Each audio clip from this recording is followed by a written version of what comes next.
Hi, this is Max Keiser. This is the Keiser Report. Yes, I was right. Hank Paulson, we should have hung him when we had a chance. Stacy Herbert. Yes, Max Keiser, Hank Paulson is in the news. I'll read the quick headline from Miss Shedlock here. Treasury Secretary Henry Paulson tipped off prominent hedge funds regarding Fannie Mae while telling the U.S. Senate and the general public a different story. Yes, he was aiding and abetting the financial terrorist at Goldman Sachs, but I want to roll back, Max, to November 16th, 2008, and this appearance by you on Al Jazeera. And, you know, the global financial system was collapsing. And they asked you what was going on. And you said it was Hank Paulson and Goldman Sachs, and they had issued fraudulent currencies and bonds around the world. Here's a little clip. He's issuing counterfeit money, counterfeit bonds. That's why the global economy is in such a sad shape. The solution is what? You have to go into a court of law and take Hank Paulson and Goldman Sachs up for financial terrorism, put them in jail. That may be one response to Hank Paulson, but as far as the international global economy is concerned... Well, Max, okay, that's fine for Hank Paulson, but what about the global economy, as if it was different somehow from Hank Paulson's fraud? Yeah, that's what people don't understand, is that when 30% of corporate profits, as the case of the U.S. or in Britain, 30% or higher, my calculation is closer to 60%, of the corporate profits come from a corrupt banking sector run by capo de capos like Hank Paulson. You're not going to get any progress in jump-starting your economy until, as I said in the video, Hank Paulson's head is bouncing down the Capitol stairs. Well, actually, let's cut to that little clip here. These guys are criminals. There should be a fatwa against these guys. He's an infidel. Hank Paulson, his head should be bouncing down the Capitol steps. I mean, I'm sure it was metaphorical, Max. Well, look, the global financial system, basically, you have to look at Dante's 7 circles of hell to really understand the magnitude and the intricacies of what we're talking about here. Within the deepest circle of hell is a guy like Hank Paulson. He's literally Satan's banker. And he has perpetrated this insider trading. He tipped people off on the inside weeks before it was made public by the government. So a couple of things become obvious. A, the government does the bidding of Goldman Sachs and Hank Paulson. B, the policies are meant to impoverish and disenfranchise the vast majority of the population to recreate feudalism in the global economy. And C, if the government isn't going to do anything to get rid of these financial terrorists, let's dispense with this idea of who is breaking the law, who is not breaking the law. There is no law except the law of street justice and vigilante law. That's the law. Now, I would have rather have seen Hank Paulson in the compromising position we saw Colonel Gaddafi at the end of his days than someone like Gaddafi, who's a victim of Goldman Sachs and J.P. Morgan. Let's put Hank Paulson through what they put Gaddafi through the last minutes of his life. Okay, we're halfway through the show, the first half, and we have yet to tell people what he's been accused of at this point. So let's move on to what he's done. According to a whistleblower, Max, on July 13th, Hank Paulson was telling reporters who were going to then tell the American public, the voting population, that Fannie Mae and Freddie Mac must remain shareholder-owned. He also had testified only 2 days earlier before the Senate that giving the government new power to intervene made actual intervention improbable. That was his famous bazooka sentence. He said, if you have a bazooka and people know you have it, you're not likely to take it out. This statement caused Fannie Mae and Freddie Mac shares to double in 4 days. Behind closed doors, at a meeting on July 21st, 2008, Hank Paulson was meeting with a dozen hedge fund managers, half of whom were ex-Goldman Sachs employees who worked with Hank Paulson when he was CEO of the company. So at this meeting, held at the offices of Eaton Park Capital Management in Manhattan, founded by Eric Mindich, formerly of Goldman Sachs, he was telling them that, in fact, the plan was to take Fannie Mae and Freddie Mac into government conservatorship. So at the time, shares for Fannie Mae were trading at $14.13, and shares of Freddie Mac were at $8.75. So this is a perfect opportunity. He gave them the information which will allow them to short the company and make huge profits. That's right. They were gifted millions, hundreds of millions, billions of dollars as a gift. And that money, of course, came from the public trough, which we're now experiencing in the form of austerity measures. So the people who are suffering austerity measures around the world, because all these banks are connected, people in the UK, people in America, around the world, Greece, Ireland, they are doing so to pay for the gift that Paulson gave his cronies by violating the law, by manipulating markets, by threatening this bazooka analogy.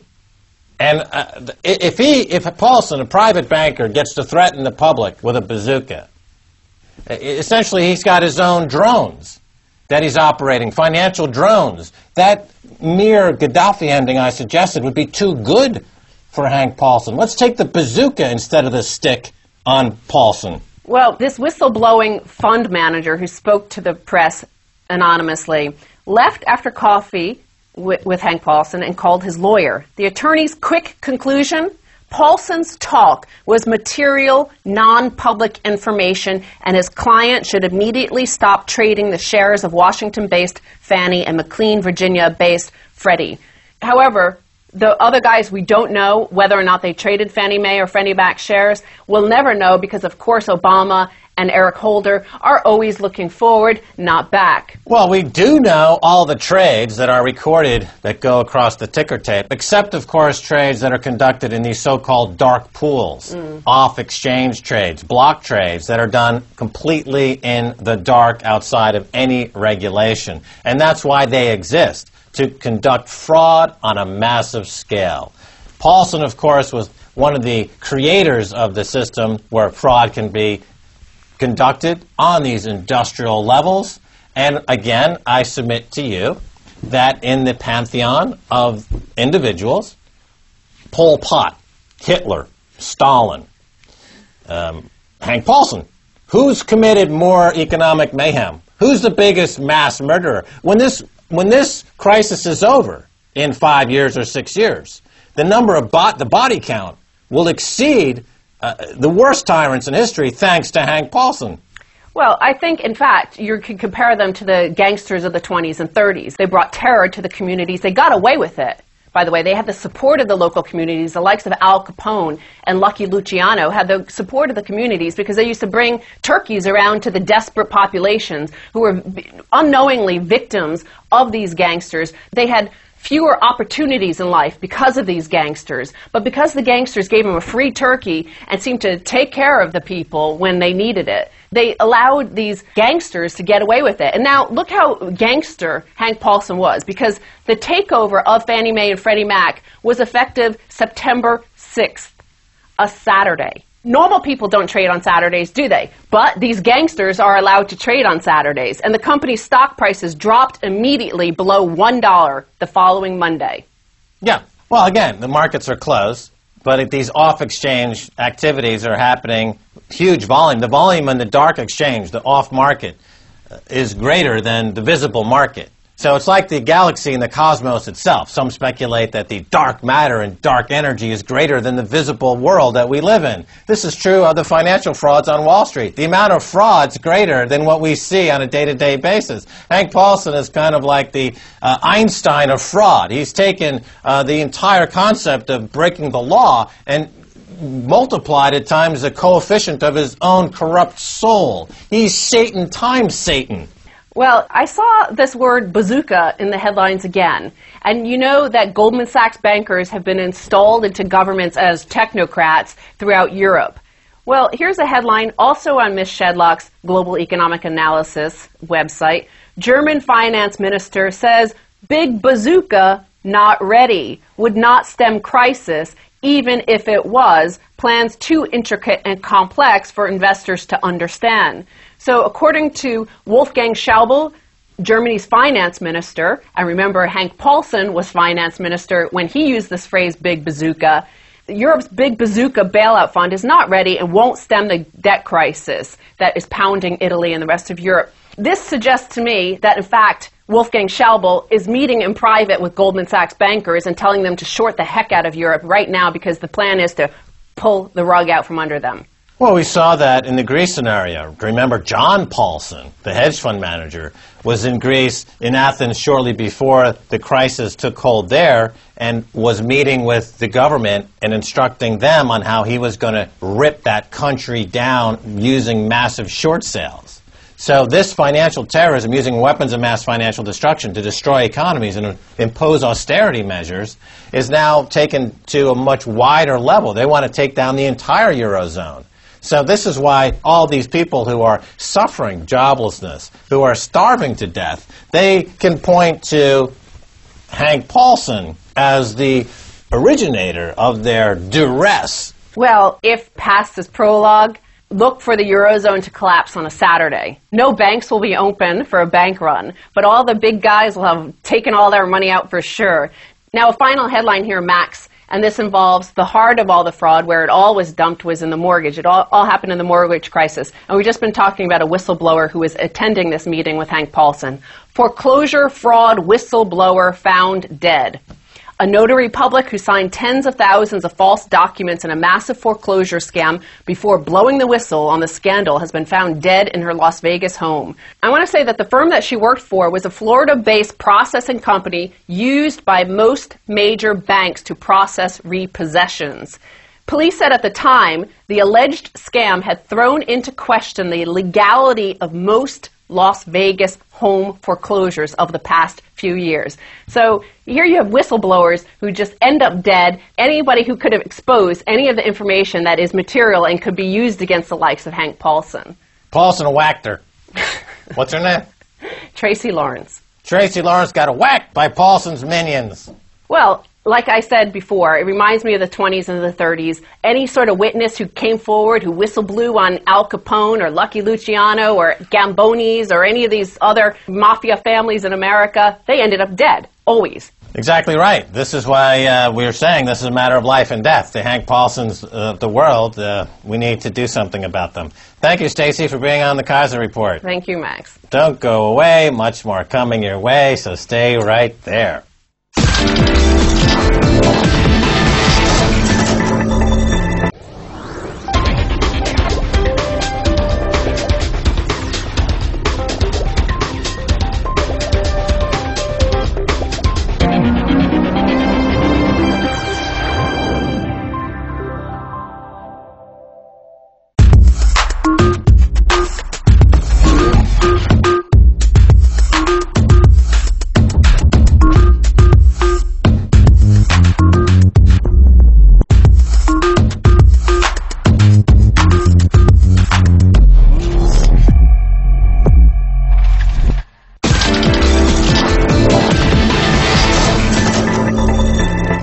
Welcome back to the Keiser Report. I'm Max Keiser. Time now to go to Iceland. Talk with Jon Thorisson of the Eva Joly Institute. Jon Thorisson, welcome back to the Keiser Report. Hey, you're the Keiser. Excellent. So, Jon, who is Eva Joly and why is an institute named after her? Eva Joly is a former investigative judge from France, and she came to Iceland in 2009 to take part in the investigation into the fallen banks. I think she was a great inspiration for us here in Iceland. You know, she is somebody who stands up for democracy, freedom and transparency, and has been fighting corruption for the last 30 years. Based on her example, we decided, because she has now left the investigation because of her obligations in France, and we decided that we wanted to keep her inspiration and build on it, and so we have set up this institute with the aim of fighting for these issues worldwide. Let me ask you, some of the bankers responsible for the collapse of the Icelandic banking system have international warrants for their arrest. They live in Chelsea in London, and yet the UK has not executed those warrants. At the same time, of course, the UK was adamant about clawing back ill-gotten gains through the Icelandic iSave account. They seem to be duplicitous as the IMF in this regard. But here you have international warrants out for arrest for Icelandic bankers. They're living in Chelsea. These warrants have not been executed. What's going on, Jan? London actually is, the most secretive of all financial capitals of the world. I mean, it's the biggest tax haven. I don't think it's in the interest of the financial sector to arrest any bankers or to get behind what actually has happened. And I mean, there is no difference between the banking system in the UK or in Iceland, except for the fact that the Icelandic bank system actually went bust because the Icelandic government didn't have the funds to prop it up. Well, it's amazing because in the UK, a couple of months ago, they were hit with a wave of street riots from looters, as they were called by David Cameron, and yet he does nothing about looters that are looting billions of pounds, and he lets these financial terrorists, gives them safe harbor in the city of London, which has become kind of the one place where these banking charlatans can get protection from David Cameron. Now, in the United States, there have been no equivalent investigations into the banking sector, and so a majority of the population still views the criminal syndicate running the banking sector as, quote, wealth creators. Now, in your investigations into banking fraud, did you find any evidence that these bankers that are committing the fraud are creating wealth? It's difficult for me to talk about specifics about the investigation, but I mean, I think it's apparent to everyone that the whole banking sector is, well, to quote William Black, he says that the banks are criminal organizations. We are in a situation where actually we're asking the patient to heal itself. I think it's apparent to everybody that the system has nowhere to go, and that we need to think new thoughts and do things in a different way. But everything that's being done so far is simply trying to revitalize an already corrupt and bankrupt system. And it goes for the banks and it goes for so many other things in our society. There's no way we can continue on the route we are on. All right, Jan, the IMF is claiming that Iceland is the poster child for their policies. That's clearly a lie, but we would expect that from the IMF. But other countries like Ireland and Greece are being subjected to banking terrorist acts. Has there been any communication between Iceland and Greece or in Ireland about sharing knowledge and experience about trying to protect yourself against the onslaught of these financial terrorists? No, not that I know of, but I know that there are ideas around here in Iceland that it would be a good idea to share experiences with both Ireland and Greece, and with some of the older clients of the IMF, for instance, in South America, like Argentina and Ecuador, who have gone down another route and actually decided not to pay off their debts and have thrown the IMF out.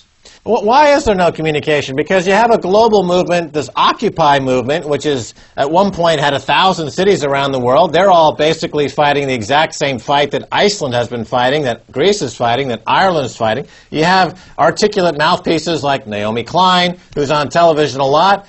She clearly knows what's going on, and yet there's no global effort or a central place in which to create an onslaught back, to push back in any economically reasonable, forthright manner. It seems completely jumbled. Why isn't it? I mean, Iceland has got hammered by banking terrorists. Why can't they? Why is that message not getting out to these other countries as to how they can protect themselves? What's the problem there? I think people are, waking up to the reality of the situation, and I think the Occupy movement shows that. But it's all relatively new. This mobilization is just a few months old. It took 30 years to get us into the position we're in now, and it's going to be a slow process going back. But I think it's a very, very good idea to make a global movement where there is actually contact between people from different countries so that they can share experiences. Well, I hear you that there's a process that needs to take place in terms of people waking up.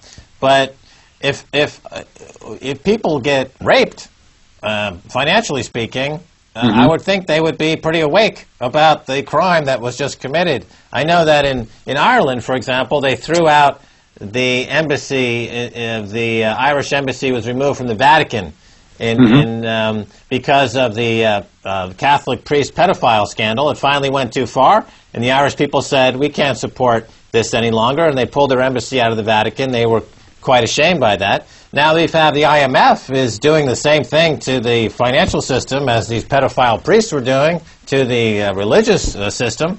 So, I mean, there's got to be an outrage. I don't understand it. I mean, is it my own thought is that underneath, as working as a stockbroker myself for many years, I know that one of the keys in understanding these crimes is that the victims of financial fraud, like in Iceland or Ireland or Greece, they tend to blame themselves. Is this the case? Do the Icelandic people blame themselves for having been financially raped by the IMF and others? You know, one of the problems we have in Iceland, and I think this goes for many other countries as well, is that the press is not free. You know, the reporting on what's actually going on, what the reasons are, what actually has been going on in the banks is not as good as one could wish. And I mean, I think in Iceland, as in many other places, there's this theory, we call it here the plasma screen theory. And this was launched by one of the bankers, that one of the reasons why the economy was in this situation was because people had spent too much. But, you know, public debt in Iceland was, or the debt that the banks held when they went down was something like 10 times Icelandic GDP. And private debt was only a tiny fraction of that. But this is a story that we're being, you know, fed with, that, you know, it's the general public that's to blame rather than the banks themselves and the financial sector. Well, I think that's a good point, because just in the past week in the United States, for example, we saw during the so-called Black Friday, day after Thanksgiving, there was a surge of shopping where some people died. There was mass rioting because the government loves that. The U.S. government is out there supporting this unruly, rioting, homicidal behavior to get that latest gadget at the Walmart. But at the same, so they support consumerism. But at the same time, the banks are creating these 10 to 20 times GDP in off-balance sheet debts that can't ever possibly be repaid. So the same mixed message in Iceland is what you're telling me. They're saying that the consumers caused the crisis in one breath, even though the solution from the IMF is to get consumers consuming again without ever paying any attention to the real problem, which is that the banks are fraudulent, nightmarish psychopaths. Change doesn't come from above. Change comes from below. It's the grassroots, and it's the ordinary people of any society that make the changes. But I mean, I think we have to be patient. I mean, I think there are a lot of positive things that have been going on. I mean, the Occupy movement is one. People are waking up to this new reality that we are actually living in. But I think it's going to take a while for people to, you know, gather their thoughts and come up with new ways and new ideas on how to organize. I think one of the key issues is democracy. It's the only way we can, you know, take the power away from the politicians, is give it back to the people. Let me ask you, the Icelandic krona and the economy collapsed, and now the Icelandic economy is coming back. And the rating agencies are upgrading Icelandic debt. So for those in Greece and Ireland who say that if they were to pull out of the euro and their bonds would collapse, nobody would ever buy their bonds again. That's not true, is it? The Icelandic government has issued bonds recently, and it went rather well. But I think perhaps, you know, you have to rethink this whole thing. I mean, why shouldn't the state itself create its own money? Why should it have to go onto the international market and pay interest on money that's created out of thin air by the banks that are lending the money? You know, the state can issue its own currency. Well, Iceland nationalized the three biggest banks. Is that still the case? Well, no, they were not nationalized. One of the banks majority of the shares is owned by the Icelandic state, but the other two banks are now in the hands of foreign vulture funds. I mean, they bought the claims on the banks for, you know, cents on the dollar right after the crash, and they are now these two banks are now being controlled by these foreign hedge funds. Okay, so you have a foreign entity, hedge funds from abroad, controlling two of your banks. Yeah. Is there any initiative within the government or any policies to try to rid yourself of these vultures? No. I mean, this is the market solution. And I mean, obviously these people aren't in the business for the long run. I mean, their aim is just to maximize the return on their claims, and it's going rather well. They have increased in value by some between 30 and 40%, I believe. Right, but presumably within that is the seed for yet another cycle of over-indebtedness and financial crimes being committed again. So you haven't rooted out the cancer, in other words. No. I mean, what happened was that the new banks, they took over claims on Icelandic house owners at a discount. They are being claimed at the full price. So there's a lot of money to be earned here, and there is no. I mean, the government has said there is no way there will be any sort of debt relief for homeowners. All right, Jon Thorisson, that's all the time we have. Thanks again for being on the Keiser Report. Thank you. That's going to do it for this edition of the Keiser Report with me, Max Keiser, and Stacy Herbert. I want to thank my guest, Jon Thorisson of the Eva Joly Institute. You can follow us on Twitter or on Facebook. Just look for Keiser Report. You can send me an email at keiserreport@rttv.ru. Until next time, Max Keiser saying, bye, y'all.